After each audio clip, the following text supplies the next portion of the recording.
Hi there, Mouseketeers. Welcome to the Disneyland Beat, where our toes tap to a Disneyland drum. And we always whistle while we work. Inside the cool, air-conditioned animation building at Disney's California Adventure is a courtyard of projections depicting the art of Disney animation in glorious splendor. Today, we explore the history of this unlikely mix of attractions and speculate about its future. Come on into the parks with us. Like, subscribe, and stick around.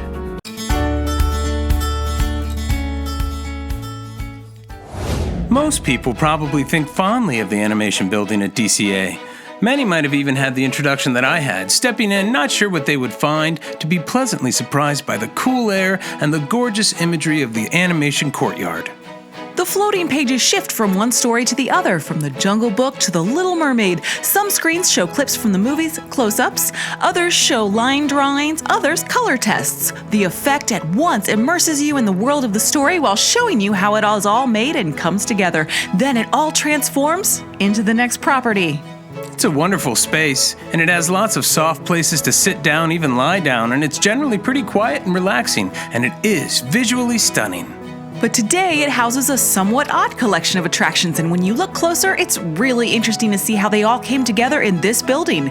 As of the park closing in 2020, you could have 4 very different experiences: Elsa and Anna's Royal Welcome, Turtle Talk with Crush, the Sorcerer's Workshop, and the Animation Academy. The attractive Art Deco exterior of the building has not changed much since it opened in 2001 with the park as the Art of Animation building. It was part of a land called the Hollywood Pictures Backlot, and in our opinion, that land was far more cohesive than today's Hollywood land, though it seemed to come at the price of not getting a Buena Vista Street. You still hear people referring to the area as the Hollywood Backlot. The original land included a huge entrance reminiscent of an old neoclassical movie studio, and the whole place felt like a movie backlot. Over the years, the Hollywood Backlot, which has a lot of sound stages and theaters, has included things like Muppets Vision 3D, which we had the roving Muppet Labs, Bunsen and Beaker, for a while at the park, and it had an ABC soap opera-themed bistro where Disney Junior is today, and you could play Who Wants to Be a Millionaire, and you could ride the ever-notorious Superstar Limo.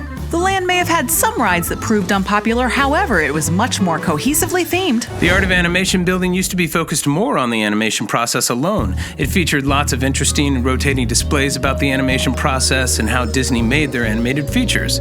In 2001, at the dawn of DCA, it boasted the Animation Courtyard, the Sorcerer's Workshop, the Character Close-Up, and the headliner, the Art of Animation. The Animation Courtyard is, of course, the main room of the building, with all of its screens depicting the Disney animation process.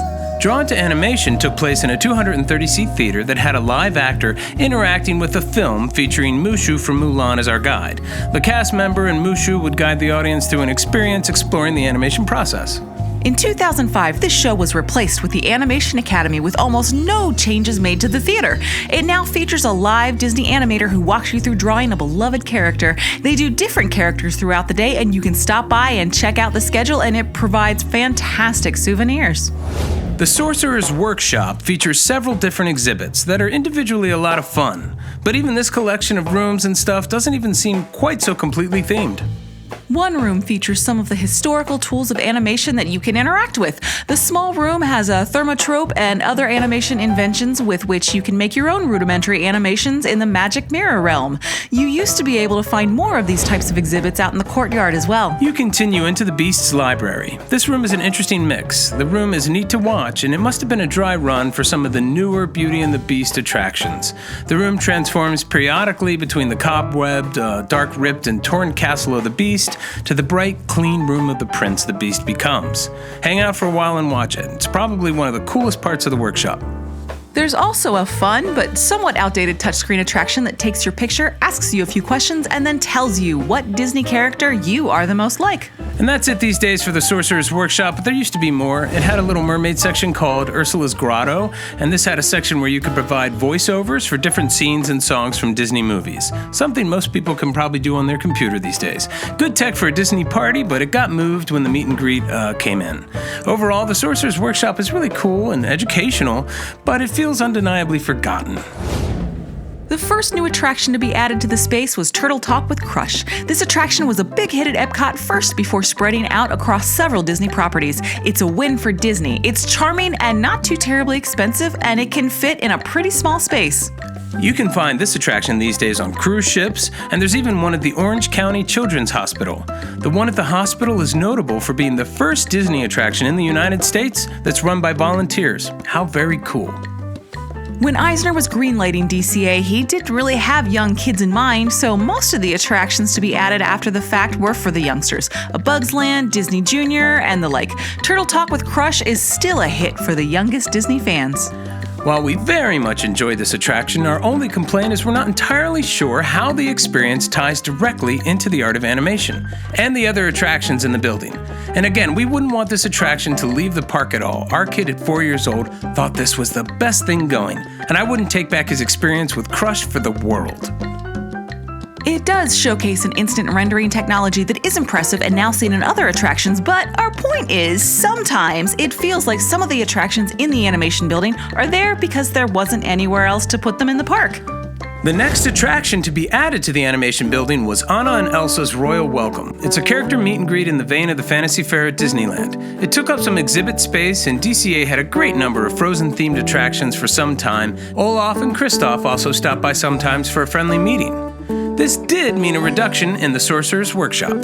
This also saw the closure of most of the character close-up exhibits, including the Zeotrope. One amazing point of interest is the Toy Story Zeotrope that used to live in the lobby of the character close-up. This amazing example of the principles of animation is a work of art and genius, and one of the best exhibits we've ever seen, and one that is missed at DCA. We wonder why we have not seen this technology in ride. Now, having a long-term Frozen attraction in this mishmash corner of the park has certainly proved popular. Frozen Live at the Hyperion played at the Hyperion around the corner, and the area has become known as a meet and greet area because of Anna and Elsa, but also because of Marvel characters and a private meet and greet area for Disney credit card holders, all in Hollywoodland. But this hold is tenuous, and now that we know Frozen Live at the Hyperion has closed for good, the future of this meet and greet area, Anna and Elsa, seems a little bit more uncertain. Frozen 2 and the additional specials have extended the popularity of the characters, so we're sure that there will be people in line when the parks reopen.